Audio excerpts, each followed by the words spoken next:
کۆدەتا شێوازێکە لە شێوازەکانی وەرگرتن و گەیشتن بە دەسەڵات بە شێوەیەکی نایاسایی لە ڕێگەی بەکارهێنانی هێز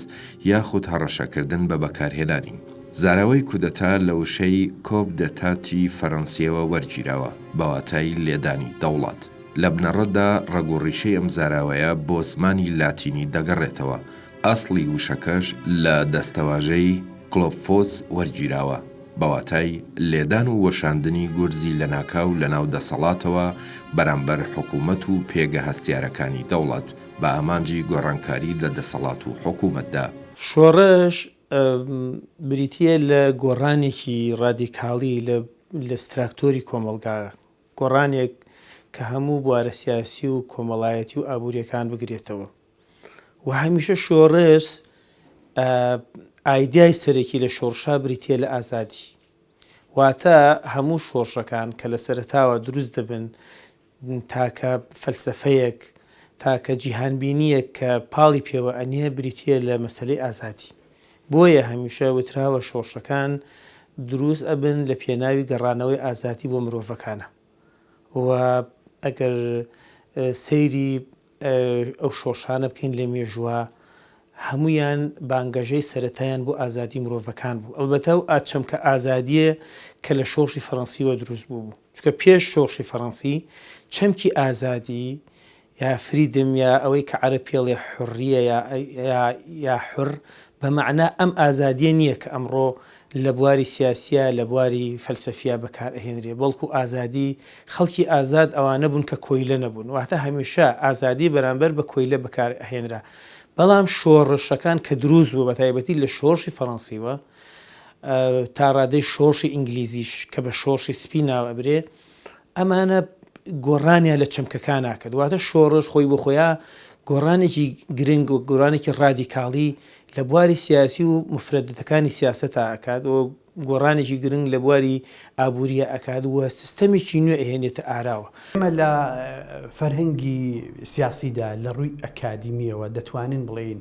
بۆ هەر یەکێک لەمانە بۆ مەسەلەی بۆ بابەتی کودەتا بۆ بابەتی شۆڕش ریڤۆلوشن بەشێکی تایبەتی خوێندنەوەی تایبەتی ستانداردی تایبەتی هەڵسەنگاندنی تایبەتی تیۆری تایبەتی ئەزمموی تایبەتیمان هەیە دیدی تایبەتیمان هەیە، بەڵام کە تۆ دێیت لە ڕەوتی لە سیاقی پراکتیزدا ئەوەی کە لە مێژوو ڕوودەدا لە دوای ڕێنیسانس شۆڕشی فەڕەنسی 1970 هەتا دەگات بە ئێستا دەبینی جۆرێک لە تێکەڵبوونیش لە نێوانیاندا دروست دەبێت. بۆ نمونە کودەتا دەتوانین بڵین بزاوێکی خێرای کۆمەڵێک خەڵکی دەسەڵاتدارە بە شێوەیەکی نایاسایی ئەنجامی دەدەن، وەکو کودەتای عەبدولکەریم قاسم لیوایەک بۆ هەڵی کوتایە سەر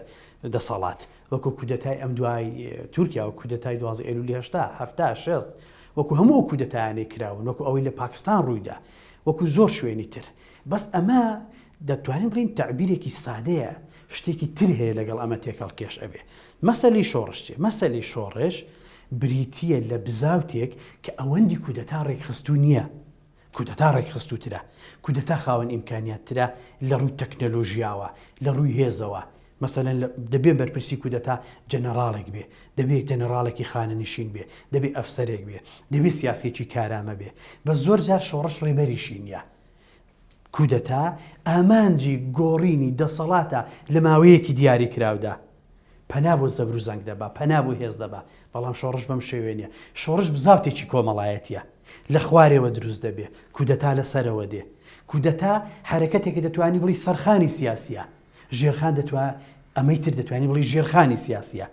بەڵام هیچ کاتێک ئەم دوانە بە یەک ناگەن، دەرفەت و دەستکەوتەکان لە یەکتر دەستێنن. کودەتا بە ڕەچەڵک هەر وشەکە وشەیەکی فەرەنسیە، ینی بە مەفهومی ئینقیلاب یاخود گۆڕانکاریەکی سەرپێیی لە دەسەڵاتە لە بەرژەوەندی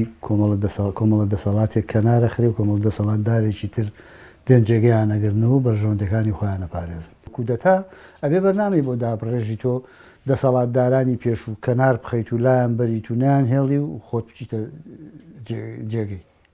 ینی ئەم ئاڵوگۆڕی دەسەڵاتدارە بە بەرنامە ئەکرێ، بەبێ بەرنامە ناکرێ، ینی قەزا و قەدەر نییە.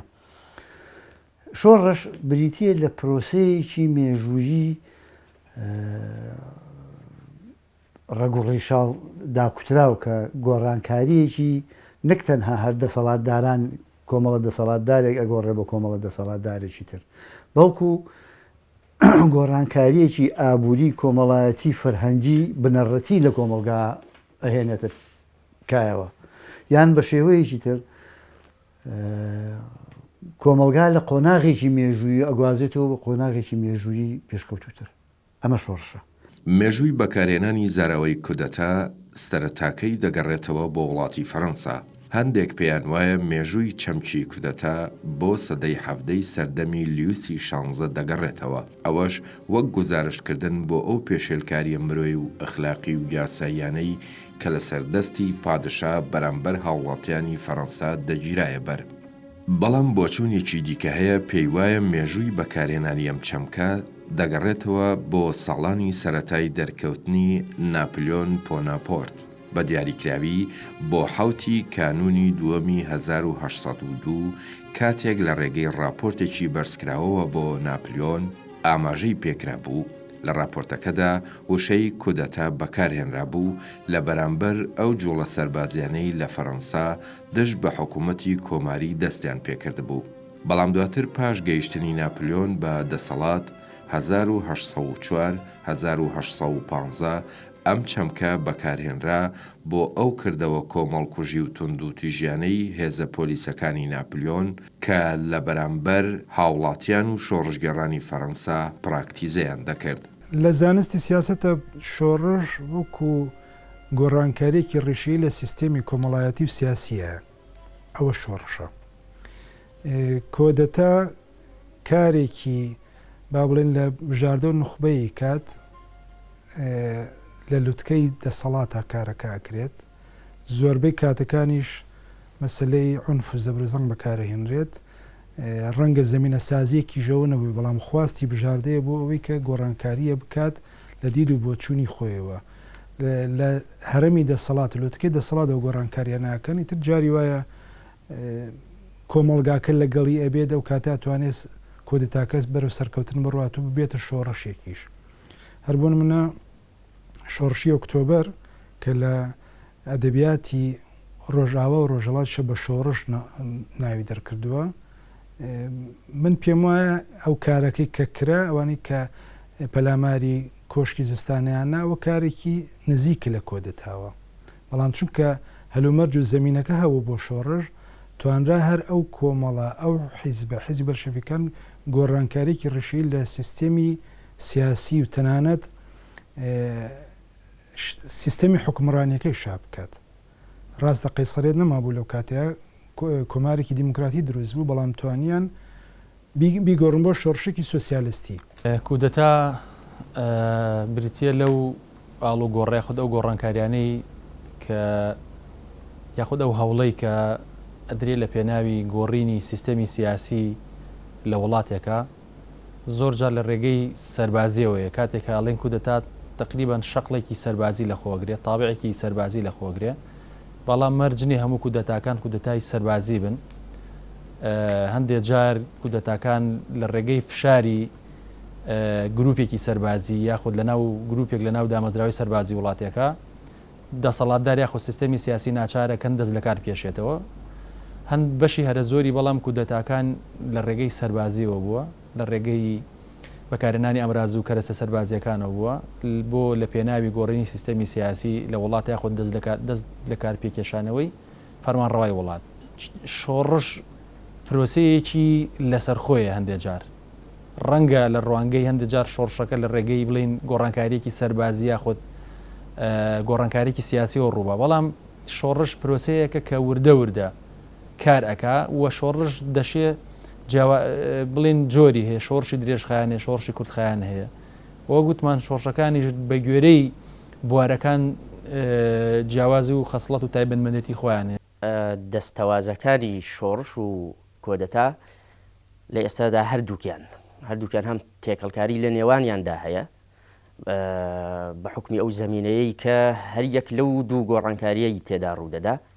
بە حکمی ئەو هێزانەی کە شوناسی هەر یەک لەو دوو دەستەواژەیە دیاری دەکەن جۆرێک لە تێکەڵکاری هەیە و ئاسان نییە جوداکردنەوەشی بەڵام بۆ خۆی ئێمە ئەگەر لە ڕوانگەیەکی زانستیەوە تەماشای هەریەکە لە شۆڕش و کۆدەتا بکەین دوو دیوی تەواو ئێجگار پێچەوانە دەبینین. شۆڕش لەگەڵ پەرەسەندنیدا لەگەر سەر هەڵدانیدا ئەوەی کە لە زانستی سیاسیدا دیاری کراوە،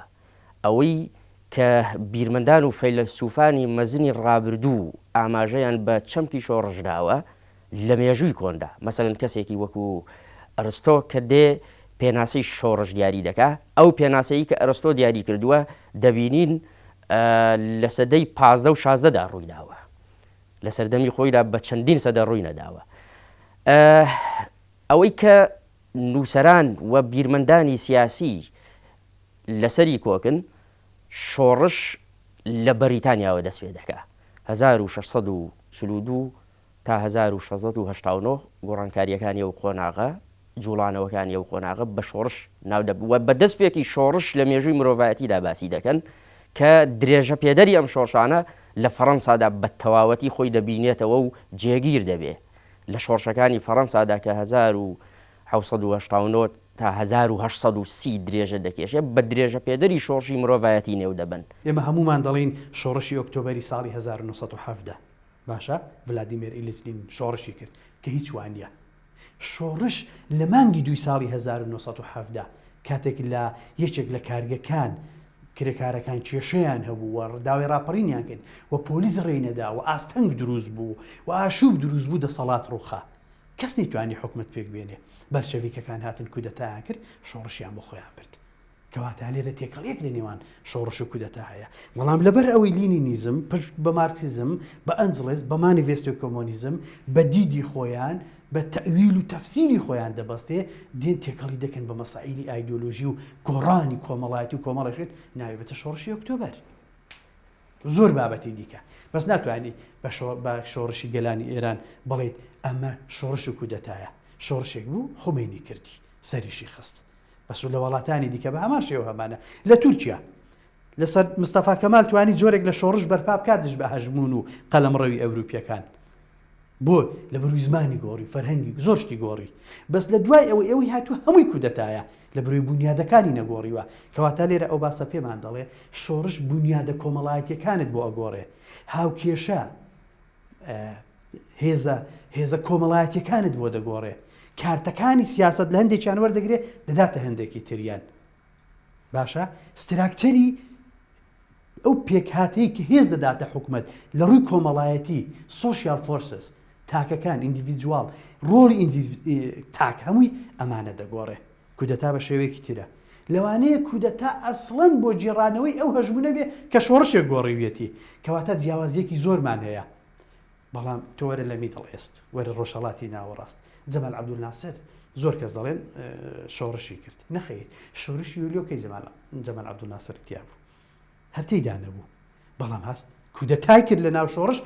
شۆڕشەکەی بۆ خۆی برد. کەواتە لە باکووری ئەفریقا لە ڕۆژهەڵاتی ناوەڕاست کەم دەتوانین بڵین ئەم شۆڕشەمان هەیە ئەم کودەتایەمان هەیە.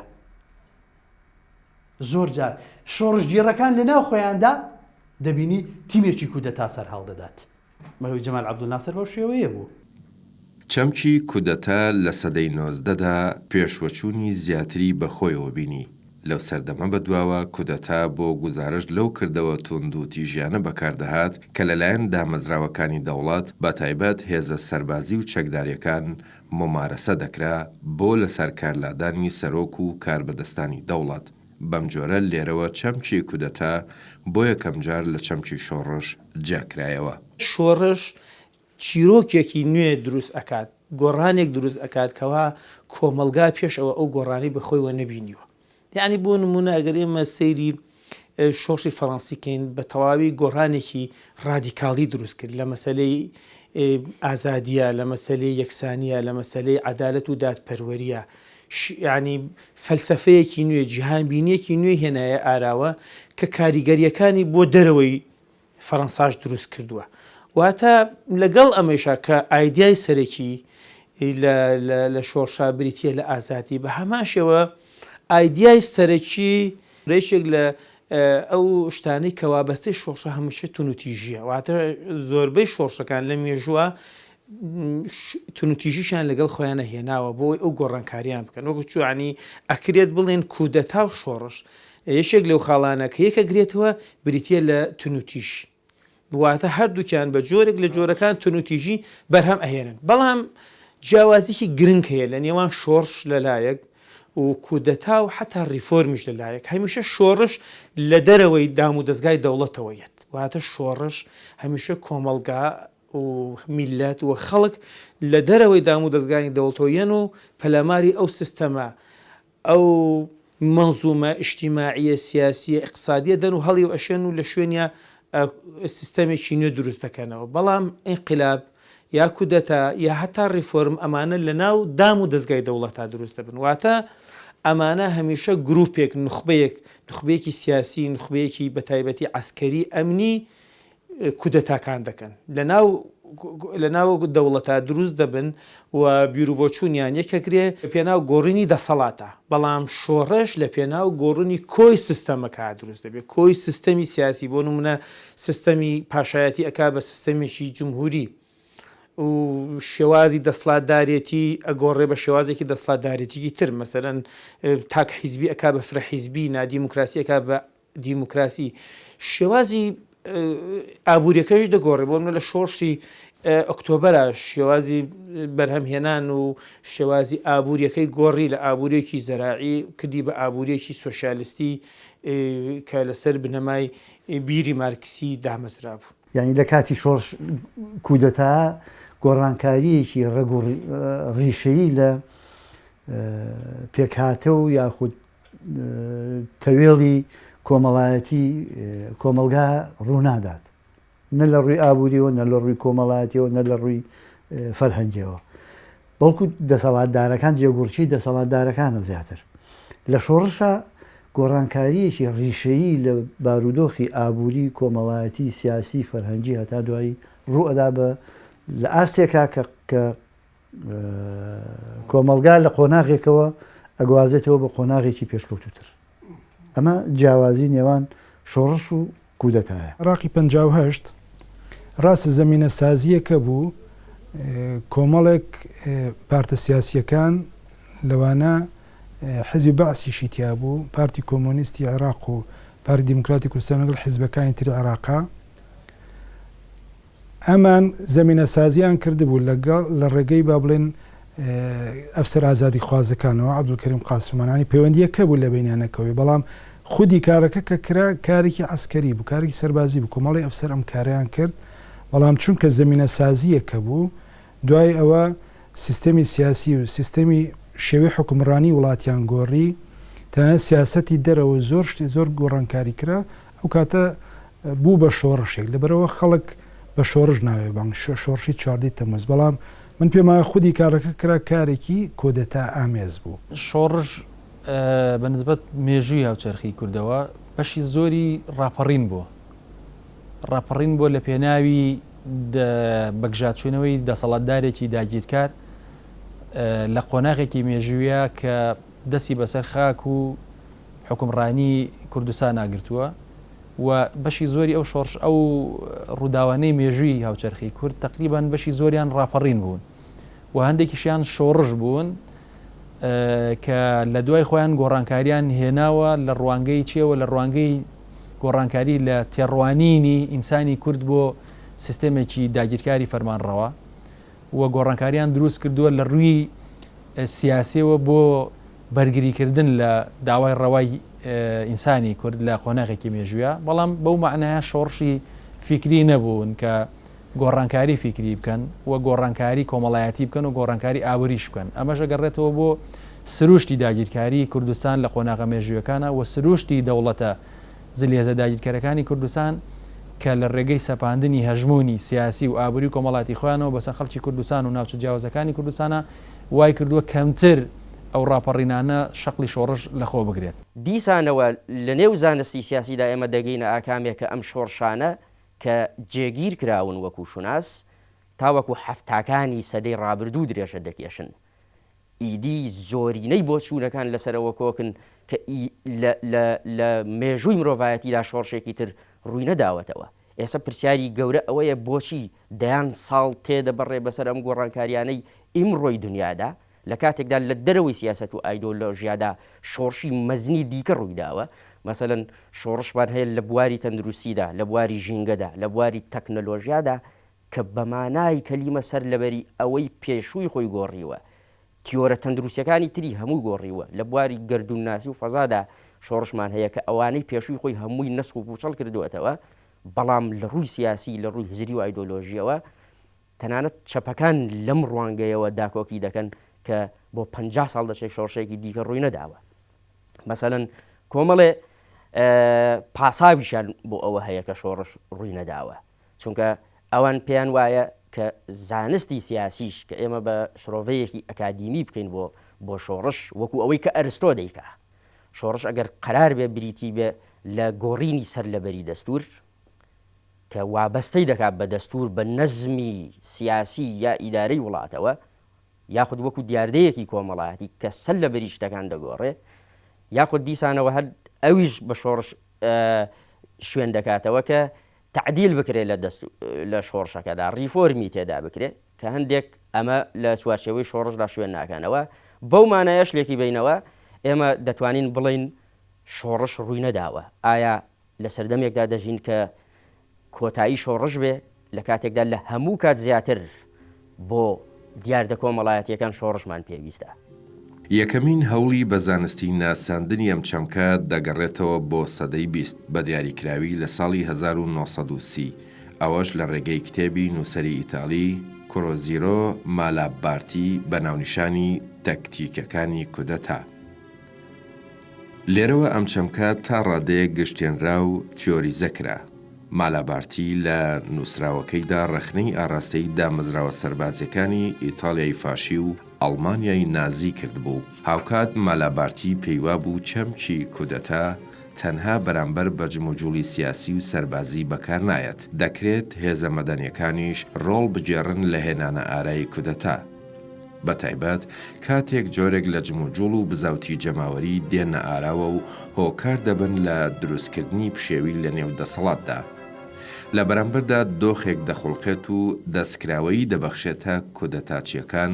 بۆ دەستگرتن بەسەر دەسەڵاتدا شۆڕشی فەڕەنسی ئەسڵەن لەو تەریخە دەست پێ ناکە کە ئێمە بە شۆڕشی فەڕەنسی دەیزانین بەڵام هیچمان ناتوانین بڵین شۆڕشی فەڕەنسی شۆڕش نییە لەوانەیە کەسێک گوێی لە من بێخوێندەوارێک بڵێ ئەمە چ مناقەشە دەکا پرسیار لەسەر شۆڕشی فەڕەنسی دادنێ بۆ شۆڕشی فەڕەنسی دێ دیدت دەگۆڕێ دی بیرکردنەوەت دەگۆڕێ دێت تێڕوانینی تاک دەگۆڕێ دی ئەرکی حکوومەت دەگۆڕێ دێ پەیوەندی ریلیشنشیپ لە نێوان هێزە کۆمەڵایەتەکان دەگۆڕێ دێ دیدت بۆ پەیوەندی نێوان ڕەگەزەکان دەگۆڕێ دیدت بۆ پەیوەندی نێوان ئەرز و ئاسمان هێزی سەر و خوارێ دەگۆڕێ دی دەرگا دەکاتەوە بۆ قسەکردن لەسەر غەیب لەسەر شتە قەدەغەکراوەکان ناشتوانی بڵێ شۆڕشی ئەوەی کە لە بەریتانیا ڕوودەدات لە بواری تەکنۆلۆژیەوە شۆڕش نییە دی هێزی کارت بۆ دەگۆڕی مانیفاکتۆرت بۆ دەکاتە سنعەتی بۆ خاری ناتوانانی بڵێ ئیتاڵەکانی شۆڕشیان نەکردووە لە ڕووی نەتەوەی شۆڕشێکیش نییە بە ناوی شۆڕشی نەتەوەی بڵێ شۆڕشی نەتەوەی فلانی ئیتاڵی بەس دیدیان گۆڕانێکی کردووە کەواتە لێرە چ مهمە فەوزایەکە مهم نییە ئەوە مهمە ئایا ئەمەی کە ناوی کودەتایان ئەمەی کە ناوی شۆڕشە کامیان بە دروستی ناوەکەی خۆی وەرگرتووە ئەگەر لە شێوەی فۆرمی شۆڕشیشدا ناسرا بێ بەڵام ئامانجەکەی هەڵکوتانێکی کت و پڕی سەر دەسەڵات بوو بێ بۆ وەرگرتنەوەی فاکتەرەکانی هێز ئەوەی پێی دەگوترێ پاوەر ئەوەی ستەیتی پێدەناسرێ لە ڕاستیدا ئەمە هەر کودەتایە ئەگەر هەر ناوێکی وەرگرتی بێ هەر ناوێکی تێ هەر جوولانەوە بزافتێکی تریش ناوی شۆڕشی وەرگرتی بێ لە منهەجی قوتابیانیشدا لە زانکۆشدا بە ناوی شۆڕش بخوێنرێ ئەگەر پەیوەندی کۆمەڵایەتیەکانی ناو کۆمەڵ ژێرخانی ئابووری ژێرخانی بیرکردنەوەی کۆمەڵگا فۆرمی دەسەڵاتی سیاسی دەسەڵاتەکانی لە ئۆرستۆقراتەوە بۆ ئیتر لە فیودالیزمەوە بۆ ئیتر لە جۆرێک بە جۆرێکی تر نەگۆڕی بێ ئەمە هەر شۆڕش نییە ئەگەر گۆڕیوی ناوی کودەتاش بێ ئەمەیان شۆڕشە خۆی زۆر جا شۆڕشەکان وەکو فعل وەکو گۆڕانکاری لە دەسەڵاتە کودەتان بەڵام دوایی سیستەمەکە و بەرنامەکە دیکا بە شۆڕش مەسەن لە شۆڕشی ئۆکتۆبەرە ئەگەر کودەتاش بوو بێ لەبەرەوەی جیهانبینێکی جیاواز فەلسفەیەکی جیاوازی هێنا کە لە بواری سیاسی بواری ئابووری بواری کۆمەڵگایەتی و دەستکاری نەسیجی تۆڕی سیاسیجی کۆمەڵایەتی کۆمەلگای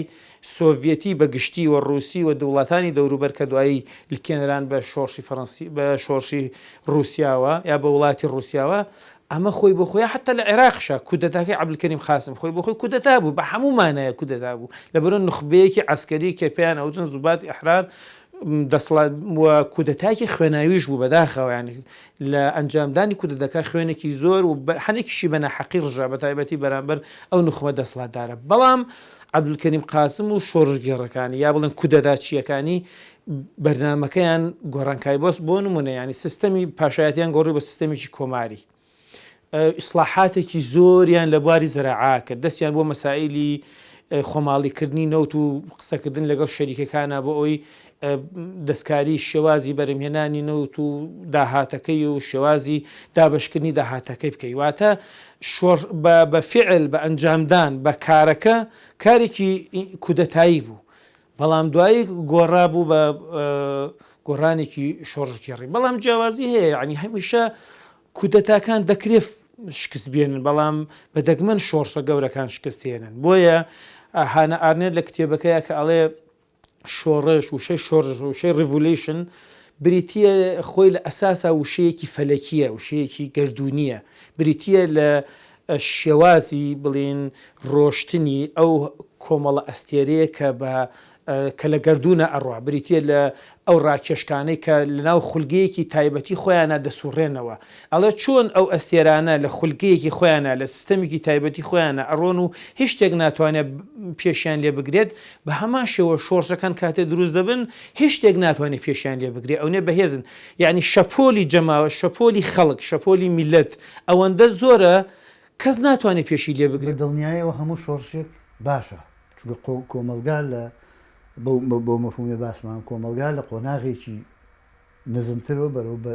پێشکەوتوترە بات لە قۆناغێکی دواکەوتووە بەرەو پێشکەوتوترە بات کودەتا بە دڵنیایەوە شۆڕش هەمووی باشە بەڵام ئەمە مانای ئەوە نییە شۆڕش هیچ دەرهاویشتەیەکی نێگەتیڤیشی لەگەڵ نییە بە دڵنیایەوە لە ناو شۆڕشەکانە تا ئێستا ئەو ئەزمموی مێژووی مرۆڤایەتی هەچی شۆڕشێک بوو بێت تونتوتیژی تا بووە خەڵک کوشتنی تا بووە تا ڕادەیەک وێرانکاری تا بووە تۆ ژێرخانێکی کۆمەڵایەتی گۆڕی بە ژێرخانێکی تریاخود پەیوەندێکی کۆمەڵایەتی و ئابووری و سیاسی ئەگۆڕی بە پەیوەندێکی پێشکەوتوتر ئەبێ شتێک بڕوخێنی و شتێکی نوێی لەسەر بینا بکەیت ئەم پرۆسەیە لەلایەن کۆمەڵە کەسانێک و قبول ناکرێ و لە بەرژەوەندی کۆمەڵە کەسانێک نییە چۆن لە بەرژەوەندی زۆرینەی خەڵکیشەکە لە کودەتا بە هەمان شێوە تۆ دەست کۆمەڵە دەسەڵاتدارێک لا ئەبەی بە دڵنیایەوە ئەو دەسەڵاتدارانە کۆمەڵستەمیشان هەبووە کۆمەڵشتی خراپ نێگەتیویشان هەبووە ڕەنگە کۆمەڵشتی باشیشان هەبوو بێ و کۆمەڵی دەسەڵاتداری نوێ دێت ئەم دەسەڵاتدارانەی نوێ کە دێن ئەزمون وەرەگرن لە دەسەڵاتی پێشخۆیان بەڵام مەرج نییە ئەمە بەردەوام بێت و زۆر جار ئەبینی لە کودەتا ئەمە تەنها بۆ داکۆچیکردن لە بەرژەوەندی کۆمەڵە کەسانێک کە دەسەڵاتیان بەدەسەوە جونکە سەرچەکانی دەسەڵاتەگرن بە شێوەیەکی گشتی ئەتوانین بڵێن شۆڕش گۆڕانکاریەکی ڕیشەی مێژووکردە لە کۆمەلگا ڕوئەدات کۆمەلگا لە قۆناغێکەوە با بە قۆناغێکی پێشکەوتوتر بەڵام کودەتا گۆڕانکاریەکی سەرپێیی و ڕواڵەتیە لە دەسەڵاتدارانی ناوچەیەکە یاخود وڵاتێکە ڕوئەدات ئێمە لە ئەدەبیاتی کوردیە ئەدەبیاتی سیاسی کوردیا تۆزی بۆ چمان هەڵەیە لەسەر وشەی شۆڕشەوە هەر بۆ نمونە ڕاپەڕینە چەکدارەکانی کورد دەمی ناوەڵین شۆڕشی ئەیلول و شۆڕشی شێخ عوبەیدڵڵای نەهەری وەرچەند بۆ کەمتر بۆترێ بەڵام ئەوانە هەمووی ڕاپەڕینی چەکداریە ئەگەر جارێ بینە سەرەوەی کە ئەو هەڵەی لەناو ئەدەبیاتی سیاسی کوردیایە ناکرێت تۆ بە شۆڕشی ئەیلول ڕاپەڕینێکی چەکداریە 14 ساڵی خایاندووە پێی بڵێ شۆڕژ لە ئەدەبیاتی سیاسی بەتابەت ئەدەبیاتی مارکسیزمە ئەو گۆڕانکاریە ڕیشەیە وەگوتم لە سەرتاوە لە سیستەمی سیاسی کۆمەڵایەتی بۆ نمونە لە عێراق لە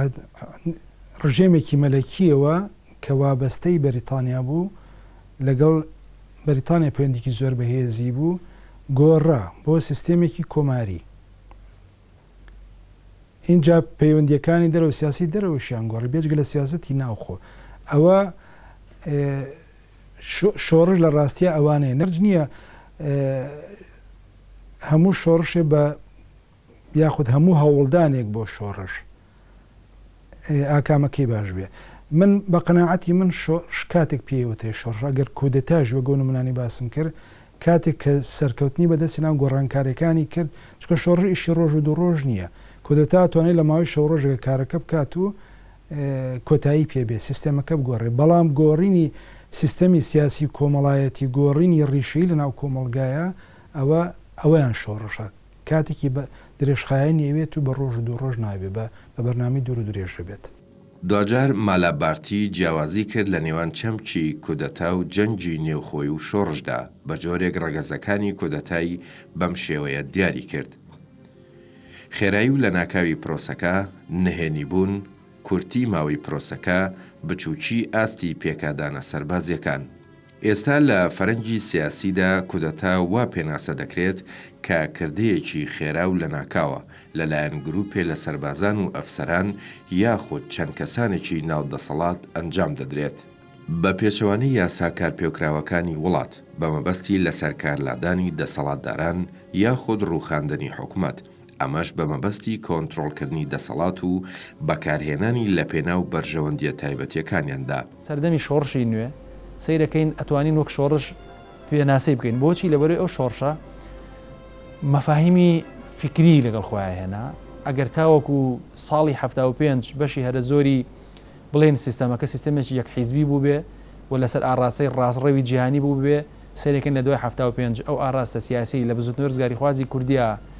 جڵی شۆڕش دەگرێت دەست بزوتنەوەی چەپە بزوتنەوەیەکە لە بیرروبۆچوونە سۆسیالیستی و چەپ و مارکسیەکانەوە سەرچاوی گرتووە هەر لێکێتی نیشتیمانی کوردستان لە بزوتنەوەی سۆسیالیستی کوردستان لە پاسۆک لە تەنانەت دواتریش پارتی گەل و حیزبی شوعی کە ئەمانش پێشتریش هەبوون کۆمەڵی ڕەنجدەران بەڵێ هەموو ئەوانە سیرەکەین هەتا ئاگاتە قۆناغەکانی دواتری ئێسش سیرەکەین دەستبەرداربوونێک بووە لە ئەندێشەی فکری ڕاستڕەوی و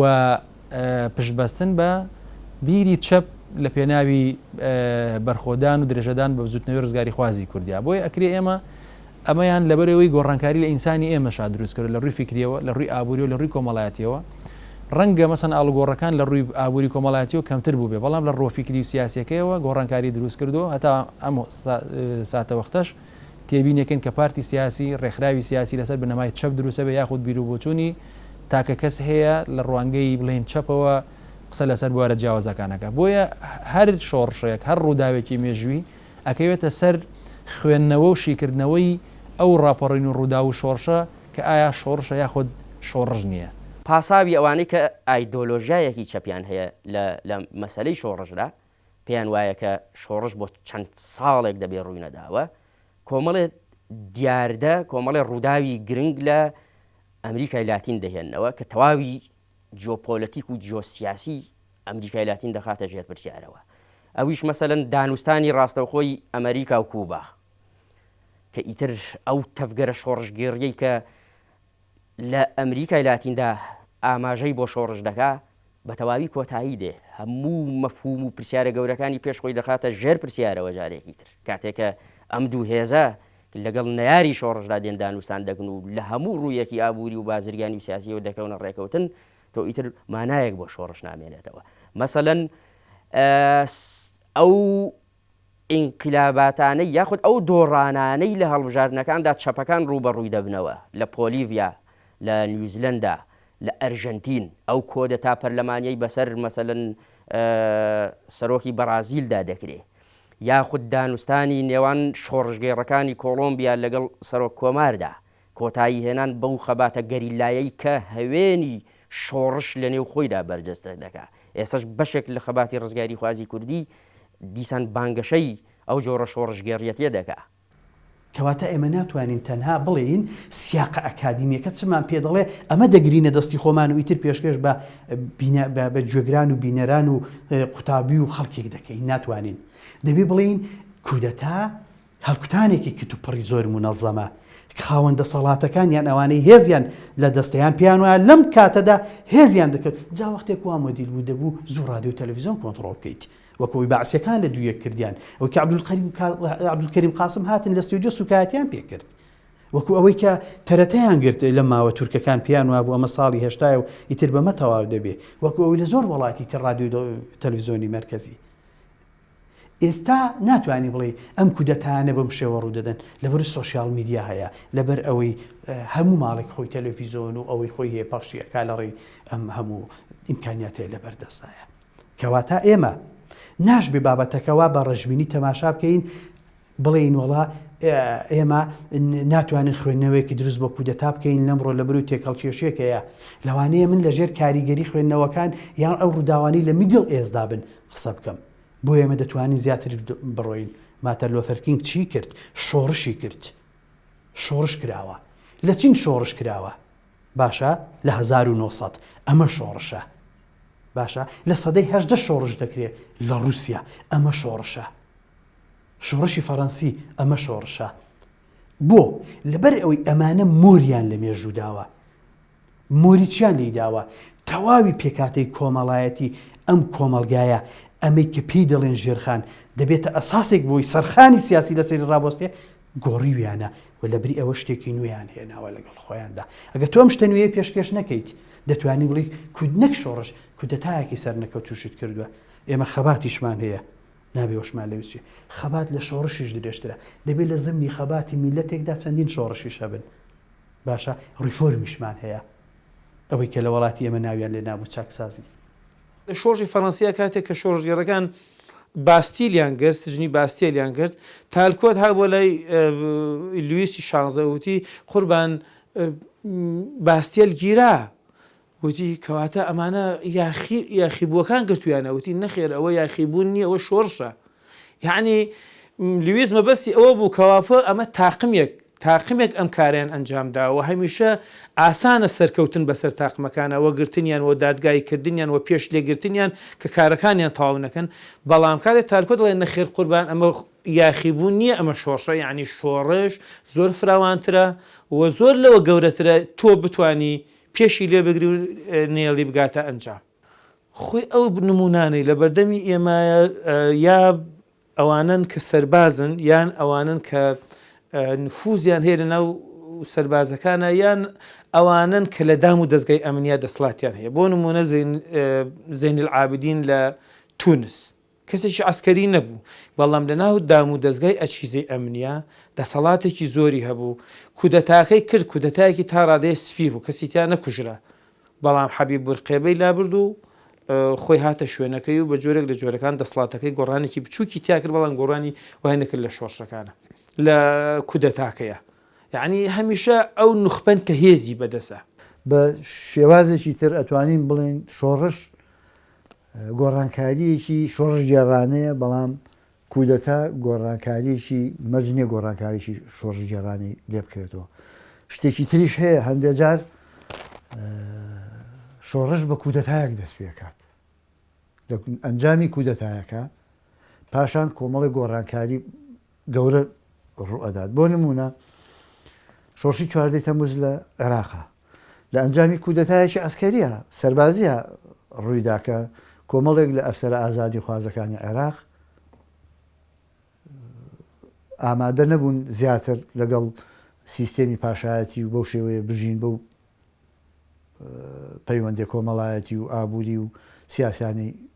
ئیدامی پێ بدەن و درێژەی پێ بدەن کودەتایەکیان کرد دەستەی پاشایەتیان لابرد و کۆمەڵە ئەفسەری گەنج هاتن دەسەڵاتیان وەرگرت عەبدولکەریم باڵایی قۆناغی پاشایەتیان یعنی سیستێمی پاشایەتیان نەهێشت و سیستێمی کۆماریان دروست کرد. ئەمە پاشتر کۆمەڵە گۆڕانکاریەکی بەسەر هات ئیتر مەسەن سیستێمی نیمچە دەرە بەگایەتی بە تەواوەتی کۆتایی پێ هێنا کۆمەڵە گۆڕانکاری و یاسایەک دەرچوو لە لە ئاستی بارودۆخی کەسیە یعنی ئەحوالی شخصیە لە بە بۆ قانونی یاخود یاسای چارەسەرکردنی کشت و کاڵە یاسای کارە زۆر شتی تریش جۆرە کراوەکردنەوەیەک و ئازادیەک هاتەکایەوە بۆ هێزە نیشتیمانەکان ئەگەرچی پاشان پاشەکشەکرا و ئەم نەفەس و کەش و هەوا دیموکراسیە زۆر درێژەی نەکێشال 20 ساڵ و نیەک درێژەی کێشاویتە دواتر وردەوردە پاشەکشەی کرد و بە کودەتایەکی تری سەربازی فاشی لەلایەن بەعسەوە لە 8 شوباتی ساڵی 1963 کۆتایی بۆ قۆناغەدرا.